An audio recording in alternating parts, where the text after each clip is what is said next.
Ini sebetulnya saya ingin memberikan kabar gembira kepada KPM semua. Apa itu kabar gembiranya? Karena memang ada perubahan dari peraturan terkait dengan nominal bantuan. Nah, jadi kalau punya balita 2 nih, kalau kemarin kan walaupun punya balita 2 itu dihitungnya tetap satu. Tapi sekarang balita 2 jadi double. 750 ditambah 750 jadi 1.500.000. Lumayan kan?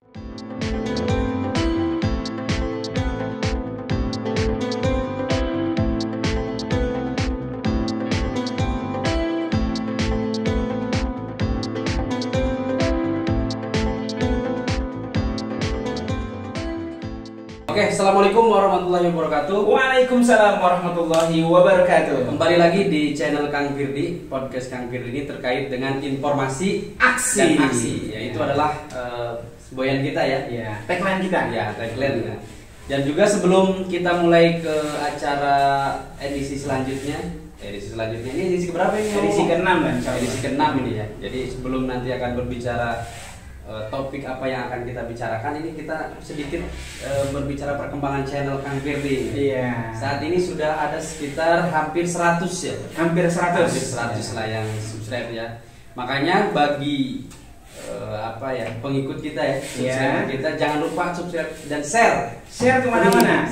Karena dan bunyikan loncengnya juga. Iya, karena ini informasi sangat penting informasi sekali. sangat penting terkait misalnya dengan berbagai permasalahan sosial, terutama bantuan sosial, pendidikan. Nah itu makanya jangan sampai ketinggalan informasi. Nah ini tujuannya podcast kita itu apa nih ya? Ya, tujuan kita itu memberikan informasi yang benar dan memberikan kebermanfaatan buat masyarakat, sehingga masyarakat itu mendapatkan informasi yang benar, akurat, valid. Nah, ya kan? Dan selain itu juga kita udah melihat lah ya di YouTube itu juga antusiasnya cukup lumayan, Bang. Kayak misalnya mereka ada curhat pertanyaan-pertanyaan permasalahan.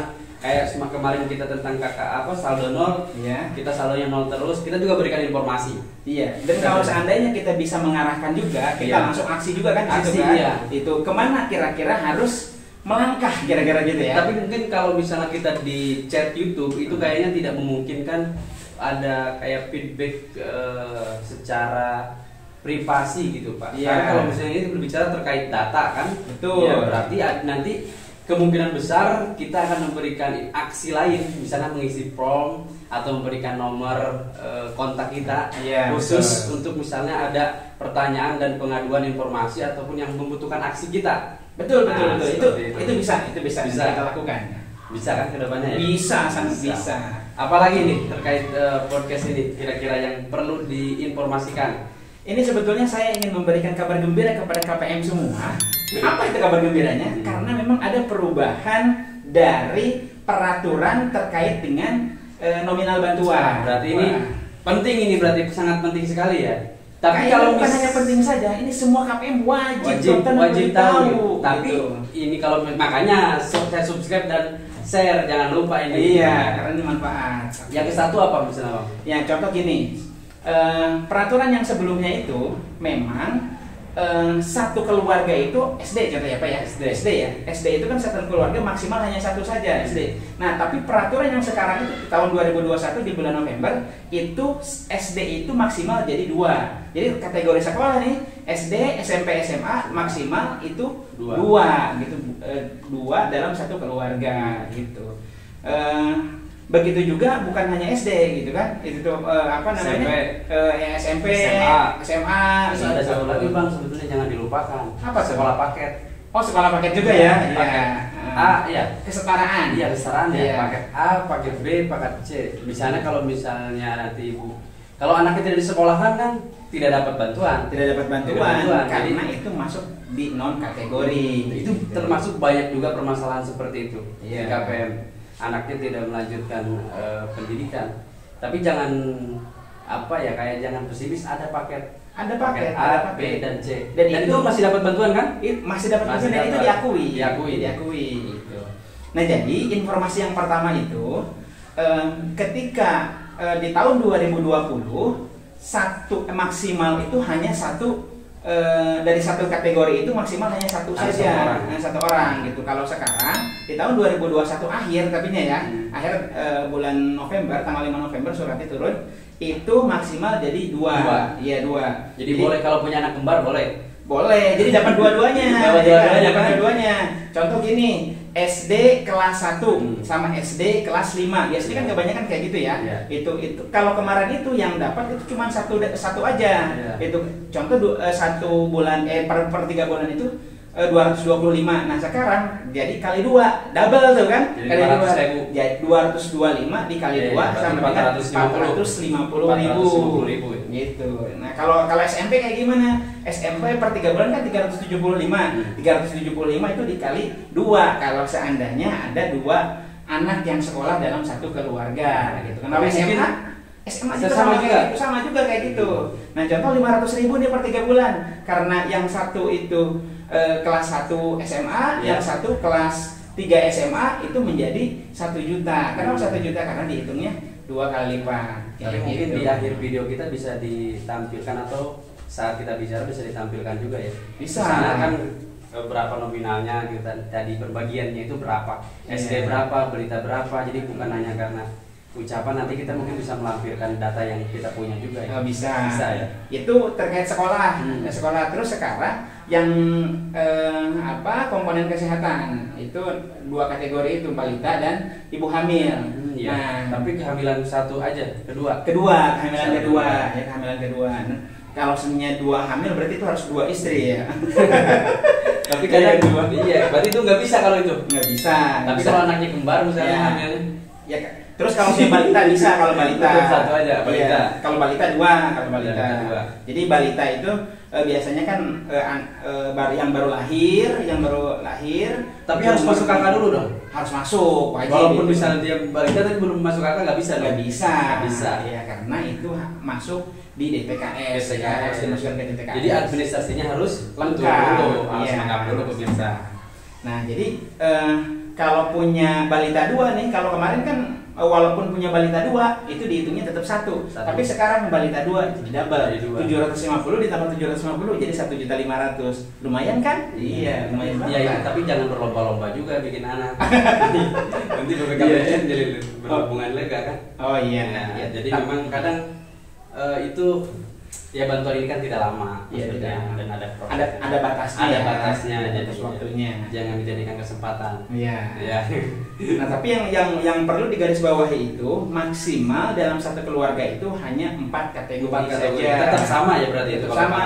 Tidak berubah. Tidak berubah. Hanya kebijakan itu yang tadi ya. Gimana sih 4 kategori itu? Contoh gini, ada SMP, tapi itu SMA. masuk ke pemutahiran sekarang nggak sih? Atau beda lagi? Iya, masuk ke pemutahiran sekarang. Ada ini kita kasih contoh dulu ya. Contoh, iya. Ada SD, SMP, SMA, balita, sama ibu hamil. Ini disabilitas masuk juga. Disabilitas. Atau mungkin sama lansia ada sekali ya, 7 kan ya, 7. Tapi ini bukan lansia tunggal. Bukan. Dia yang ada di dalam keluarga. Iya. Nah, dari 7 kategori itu kita hanya dihitung itu 4 saja. 4 maksimal kan 4 dalam satu keluarga. Dihitungnya dari yang mana? Dihitungnya dari yang paling besar bantuannya. Contoh Pak, SD kan tadi 225. Kan bantuan paling besar itu dihitung dari yang balita dan ibu hamil, ya kan 750 ditambah 750. Setelah itu yang paling besar apa? Ke lansia 600.000. 750 ditambah 750 ditambah 600.000 ditambah yang SMA 500.000. Nah itu dikali. Terus kalau yang SMP masuk ke enggak, karena cukup maksimal 4 kategori. Berarti kalau ditotalkan berapa itu? Hah? Kalau ditotalkan? Kalau dalam satu keluarga nih, ada 750 atau 750, ya kan ini menjadi 1.500.000. Balitanya 2 kan itu? Hah? Balita 2. Balita 1 tadi 1. Misalnya punya balita 2. Kalau balita 2 kita 1 dulu aja. 1 dulu ya. Ini 1.500.000 ditambah 600.000 2.100.000. 2.100.000 tambah 500.000 jadi 2.600.000. Lumayan nyayur ya. Gitu belum yang bantuan yang lain yang kan dapat bantuan berasnya juga ya udah lengkap. Iya lengkap. Jadi ini betul-betul membantu sekali untuk meringankan beban keluarga yang memiliki banyak anak. Perlu digarisbawahi itu berarti meringankan ya, bukan total dalam artian. Bukan membantu secara utuh langsung gitu, untuk membantu keluarga secara utuh. Harus digarisbawahi. Iya, sehingga nanti kedepannya saya berharap memang bukan penerima manfaat tapi pemberi manfaat juga ke depannya. Betul. Dengan bantuan ini kan negara agar misalnya masyarakat menyadari berproses untuk bangkit keluar dari kemiskinan. Iya. Ya, jadi memang berharapnya tujuan awal mendirikan program ini itu adalah bagaimana caranya supaya program untuk PKH ini bagaimana caranya supaya untuk keluar dari garis kemiskinan tersebut gitu kan, dengan adanya pendamping, bagaimana caranya pendamping itu memberikan motivasi kepada KPM itu agar mereka bangkit gitu kan ya, bangkit dan bisa mensejahterakan keluarganya agar lebih baik lagi ke depannya, seperti itu gitu. Nah makanya ini harus digarisbawahi yang tadi harus meringankan beban keluarga, seperti itu Bang. Iya. Berarti gitu. Udah ya, saya harap saya yakin bahwa KPM PKH yang ada di seluruh Indonesia ini udah paham lah, udah tahu dan udah mulai sedikit-sedikit. Ada banyak juga saya pingin keluar dari sudah mampu. Berarti kan dalam jangka sekian tahun mereka udah bisa nih banyak menunjukkan mampu gitu. Betul gitu. Dan itu perlu diapresiasi yang luar biasa. Dan banyak juga mereka yang anak-anaknya melanjutkan pendidikan. Iya. Banyak perguruan tinggi ya. Setidaknya kalau misalnya anak KPM PKH yang tidak mampu ini sampai lulus minimal SMA, itu kan banyak perusahaan-perusahaan yang membutuhkan lulusan SMA. Betul. Kan kalau tidak lulusan SMA aja, daftar pun tidak bisa, bagaimana mau berubah nanti status keluarganya misalnya. Seperti itu. Nah, saya harap kita harapkan nih Pak, dengan adanya misalnya perubahan yang diberikan oleh pemerintah ini, harusnya lebih semangat bagaimana mereka untuk bangkit dari kemiskinan itu. Betul, dari prasejahtera itu harus bangkit, jangan sampai dibina boboin. Iya. Jadi nggak kerja, saya nungguin bantuan aja. Makanya yang ditanyain bantuan terus ini. Iya. Nah makanya kalau seandainya nanti ketemu sama pendampingnya di kecamatan masing-masing atau di kelurahan masing-masing, yang ditanyakan itu bukan hanya bantuan saja, tapi modul ya kan ya, modul materi yang pendidikan. Iya gitu. Pak, bagaimana anak saya nggak bisa belum bisa baca. Anak saya ini misalnya belum paham fisika, belum itu bagaimana metode mengajarkannya. Nah itu harusnya yang ditanyakan. Atau mungkin terkait dengan pemberdayaan masyarakat, bagaimana caranya supaya meningkatkan perekonomian keluarga. Betul. Gitu. Jadi mereka bisa bagaimana ada kan ya bagaimana mereka membangun usaha gitu. Usaha UMKM dari kecil. Dan banyak juga kok yang punya jualan kue-kue, jualan gorengan, jualan pisang, jual ikan, jual sayur di pasar, banyak. Jual bantal ya.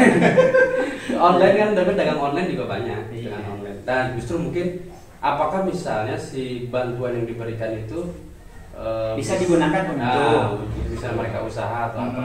Tapi kalau misalnya mereka sebagai ibu hamil harus digunakan misalnya untuk berikan vitamin, susu misalnya untuk apa? Agar bayinya sehat. Terus bayi dan ibunya. Bayi dan ibunya. Enggak bayinya aja. Nah, itu penting itu. Jadi sebetulnya kegunaan uang ini harus dikemanain, itu penting gitu. Jadi ketika misalnya sekarang pemerintah memberikan perubahan, tadi misalnya ibu semangat untuk bangkit dari kemiskinan, terus juga penggunaan uang ini harus sesuai. Menurut saya sesuai. Jangan misalnya dibelikan rokok sesuatu yang misalnya tidak penting. Pendidikan untuk anak berarti dia untuk transport anak. Minimal dia untuk transport anak, misalnya untuk jajannya di sekolah. Namanya juga meringankan. Meringankan. Jangan sampai sampai berhenti bekerja gara-gara bantuan ini nambah lagi. Karena ini lumayan kan. Ini lagi-lagi ini bukan gaji bukan gaji bulanan. Tapi kita harapkan sih saling memahami lah ya dan bisa bangkit. Dan siapa tahu nanti kan kalau anaknya lulus SMA bisa jadi pengusaha, bisa jadi kerja di BUMN misalnya, dan kalau misalnya anaknya udah ada yang bekerja, insya Allah nanti pas saya graduasi deh, saya mulai dari PK, kenapa? Anak saya sudah berhasil, kan seneng juga dengarnya. Gitu. Bahkan kalau seandainya lebih berhasil dari pendamping, itu kita lebih senang lagi, gitu kan? Itu menjadi tolak ukur keberhasilan pendamping. Gitu. Dalam mentransfer, memberikan pengetahuannya, informasi dan aksi. Jangan lupa. Ini kalau bicarakan panjang lebar. Tapi jangan khawatir bagi subscriber podcast Kang Fidri. Kalau misalnya ada pertanyaan, ada keluhan apa, boleh komen. Nanti kita berikan informasi, dan kalau misalnya bisa kita berikan aksi. Oke. Terima kasih. Wassalamualaikum warahmatullahi wabarakatuh. Waalaikumsalam warahmatullahi wabarakatuh.